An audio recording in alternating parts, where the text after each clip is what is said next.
Vamos con nuestra primera invitada del día de hoy. Les presento a María Antonia Llanes. Ella es directora de casting, productora, dramaturga y actriz. Con ella vamos a conversar sobre estos principales estereotipos que han estado marcados en el cine, ya que ella, junto con Procine, están estableciendo una serie de charlas para que conectemos todas y todos con los mismos. Entonces, vamos a platicar con ella sobre este tema. El cine es el gran influyente de las masas que, por supuesto, también refleja la vida cotidiana de todo el mundo y, por supuesto, también analiza el tema de las clases sociales. ¿De qué manera los rostros de los actores contribuyen para continuar favoreciendo estos estereotipos que tanto mal nos hacen como sociedad? Vamos a conocerlo. Yo tenía esa inquietud porque yo llevo muchos años haciendo casting, soy actriz también, padecí el casting, por supuesto, y pues por esta batalla que yo he tenido muchas veces con varios directores o con productores de decir, hay otra forma de contar las historias, lo que importa es contar historias de personas. Yo me acerqué a Cristian Calónico y le planteé que me parecía muy importante hablar sobre pues, la cantidad de estereotipos y la falta de diversidad en el casting. Siempre eran como los mismos actores, los mismos personajes, y que yo me sentía también como limitada como directora de casting porque finalmente pues yo lo que hago es convocar pensando en una historia y cuando platico con los productores o directores y pues muchas veces no tenía ni siquiera la oportunidad de llegar o sea, me sentía como siempre muy marginada en ese sentido de, oye, ¿por qué no hacemos esto por acá? ¿O por qué no vemos a este otro personaje o este otro actor? Mira, te lo puede dar. Hay algunos directores que sí me han escuchado y con los que he podido trabajar muy bien, con Jorge Ramírez, con Juan Mora, con Gita Schiffer, o sea, siempre he tenido como algunos directores que sí. En televisión siempre me fue mucho más difícil porque allí el estereotipo y el esquema es impresionantemente cerrado. Pero bueno, platicándolo con Cristian, pues me dijo adelante y la idea era, bueno, pues que entraran productores, que entraran directores, que entraran guionistas y que entre todos encontremos que sí hay otra forma de contar las historias y que sí puede interesarle a la gente verse reflejadas y no tiene que ser necesariamente totalmente dark, o sea, puede ser crítico, pero también pues puede encontrar encontrarse otras formas. Entonces, esa fue una de las motivaciones. Creo que hay tantas personas de las que se pueden contar historias y llevarlas a la escena y que nos pueden conmover, que nos pueden sensibilizar, que nos pueden hacer más empáticos con el otro, ver que en cada persona hay una vida y una serie de cosas y no prejuiciarnos de antemano por cómo vemos a las personas. Originalmente, el cine es como un descubrimiento donde se le puede dar vida a cosas que estaban en movimiento, que estaban estáticas, y esa vida, pues bueno, causa mucho impacto, pero nuestros primeros personajes, pues no son personajes definidos. Es una locomotora o es unos obreros saliendo de la fábrica. Pero bueno, pues cuando se empiezan a dar cuenta del impacto que tiene el verse, como crea el factor espejo. O sea, yo veo y me reflejo y me identifico con lo que veo. Eso es una influencia enorme que nos va llevando a que de repente los espectadores se sientan parte de lo que están viendo, ya mucho más vivo que una fotografía o una pintura, ya es mucho más real y es tan real que de inmediato entran en la convención y se sienten parte de lo que está pasando y entonces empiezan a incluso tener una identificación emocional con lo que están viendo. Se cuenta que cuando vieron la locomotora está caminando, la gente que la vio en París, de repente se quiso salir porque pensaban que venía enfrente, que los iba a atropellar la locomotora. Entonces, este avance, este impacto acaba creando en la mayoría de los que empiezan a producirlo, darse cuenta de la capacidad que tienen de generar una empatía en esto y empieza a cobrar relevancia con los cambios con el avance mismo del cine, empieza a cobrar relevancia, porque en un principio el cine estaba mucho más cercano, todavía era una transición entre lo que se hacía en teatro y lo que se veía en cine. Eso lo podemos ver con las películas de Meliá. Entonces, en el momento en que se dan cuenta de que el rostro genera toda esta identidad y toda esta participación y toda esta fuerza, pues empieza a cobrar relevancia, ¿no? Y Hollywood empieza a crear el Star System, donde queda muy especificado qué tipo de rostros o de personas son las que pueden tener éxito, triunfar, enamorarse de ellas, etc. Continuamos con esta entrevista a María Antonia Yáñez. Ella es directora de casting, actriz, y vamos a platicar sobre el siguiente punto. ¿De qué manera este surgimiento del Star System y de esta categorización de las y los actores ha contribuido a las sociedades, a la misma estética, a cómo concebimos lo que es bello y lo que no es bello? Y por otro lado, también, ¿de qué manera estos estereotipos han marcado a las sociedades? Vamos a conocerlo. Bueno, pues el Star System básicamente se da en un eurocentrismo. O sea, parte de la imagen del ser de gente blanca y que representa al héroe o representa a la mujer sufrida y en general el bien y el mal siempre recae, los colores influyen mucho. Entonces los buenos generalmente son gente blanca y los malos pues son gente oscura o latinos o gente que no tiene nada que ver con esta imagen que tenemos muy del color blanco, ¿no? También el tipo de mujeres se especifica mucho que la mujer buena y la mujer vampiresa que puede de repente quitarte quitarte al marido y es malísima y lo domina y entonces él peca y al final pues siempre hay un castigo, ¿no? A este tipo de acciones. Y la mujer víctima, un poco bastante aniñada, siempre un poco pensando en que las mujeres no tienen capacidad de ver por sí mismas, sino que siempre tienen que tener a alguien que vea por ellas.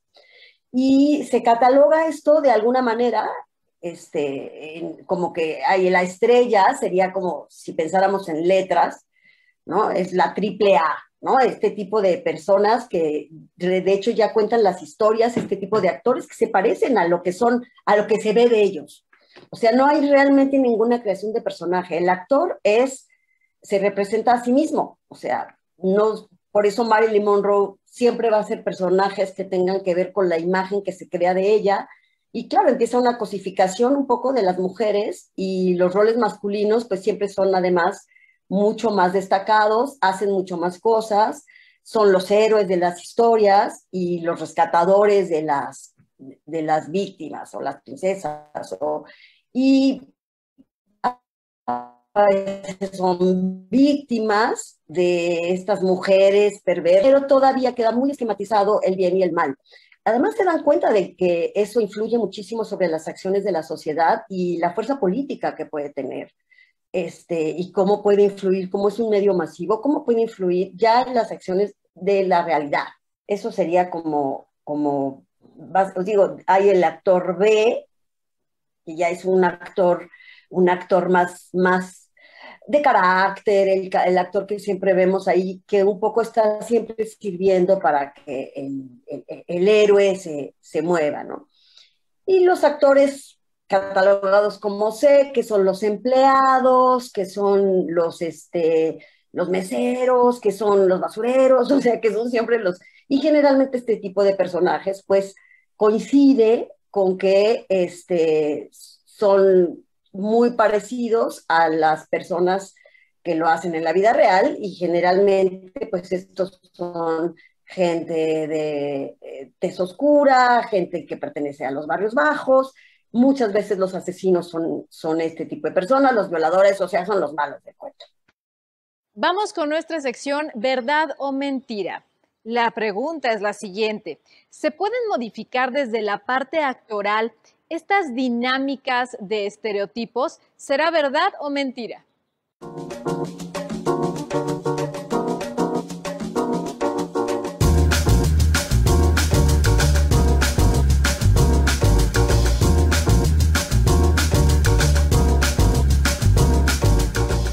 Un poco este taller también ha sido porque el director de casting al final pues trata de reproducir lo que el director quiere.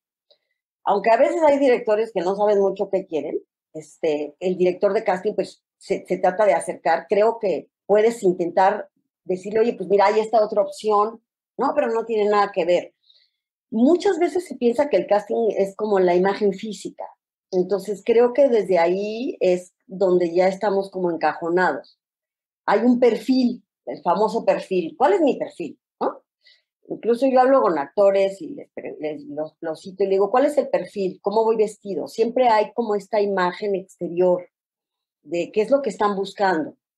Y muchas veces eso, o sea, si hubiera sido ese el caso, pues Dustin Hoffman nunca hace la prueba, porque no tenía nada que ver con el perfil físico que había descrito el guionista.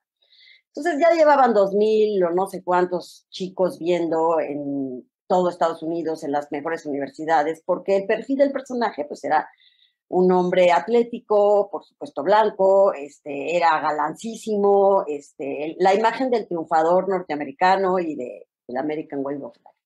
Entonces, ya como estaban desesperados, porque la verdad es que uno a veces tiene que terminar un reparto y si no encuentras a tu protagonista, pues estás completamente varado, porque mucho de lo que le pasa en la historia, pues va a surgir alrededor de lo que le pasa al protagonista. Entonces, se acordó el director de casting de Dustin Hoffman, que lo había visto haciendo un muy mal casting, o sea, muy mal casting porque no cantaba bien en una comedia musical, pero lo que había hecho era un gran trabajo dentro de aunque no supiera cantar. Entonces lo ven, hace al personaje del graduado y dicen, el problema es el perfil, por eso no encontramos al personaje. Entonces yo ¿por qué les cuento tanto esto a los que toman el casting o a los actores que de repente se meten a talleres míos y todo esto? Pues porque ellos de antemano se autoprejuician y dicen, no, yo no estoy en perfil, entonces no voy, o lo hago ya pensando no me lo van a dar, y tú no sabes lo que tú le puedes aportar a un personaje. Entonces, este tipo de cosas es también como el prejuicio de pensar si este personaje va a vivir un enamoramiento, tiene que ser alto, tal, de cierta forma, y cuando dices, pues eso sería pensar que toda la gente tenemos que tener esas características para poder amar, enamorarnos, vivir.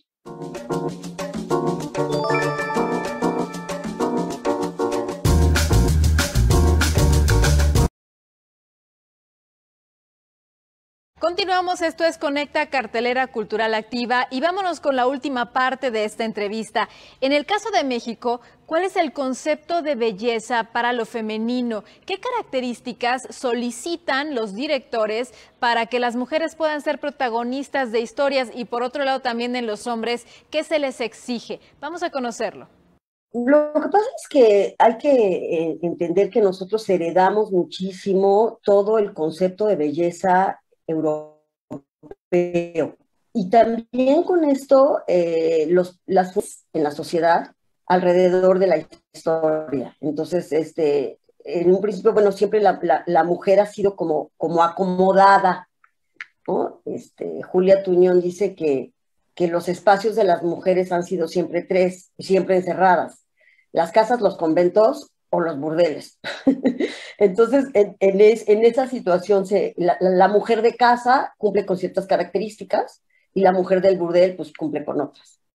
Y cada vez se ha sexualizado mucho más a la mujer, y hay una mirada hacia la mujer donde siempre su principal función es su imagen física y su su condición asexuada y cosificada un poco a modo de lo que desea el héroe o el protagonista en la historia. Entonces, sí existen este tipo de mujeres que son como mucho más eh, tumbadas a la cosa como erotizada, como que están más bien en burdeles, ¿no? Que están más bien, que se dedican de alguna forma a la prostitución. Y siempre lo primero que vemos de ellas, pues, y aunque no se dediquen a la prostitución, en la historia del cine lo primero que vemos de las mujeres, pues, o son sus piernas, o sea, siempre la mirada masculina va a ser hacia el cuerpo de la mujer, no tanto lo que hace ella o lo que implica, y claro, han ido cambiando y todo ha ido, pues se van yendo con las modas, ¿no? Si en el porfiriato había una forma de vestirse, por ejemplo, después en los 20 pues hay una rebelión, los corsés se quitan y ya hay como más libertad, pero siempre ha estado el cuerpo como siendo la principal imagen que se tiene de la mujer. Y el hombre tiene mucho más libertad.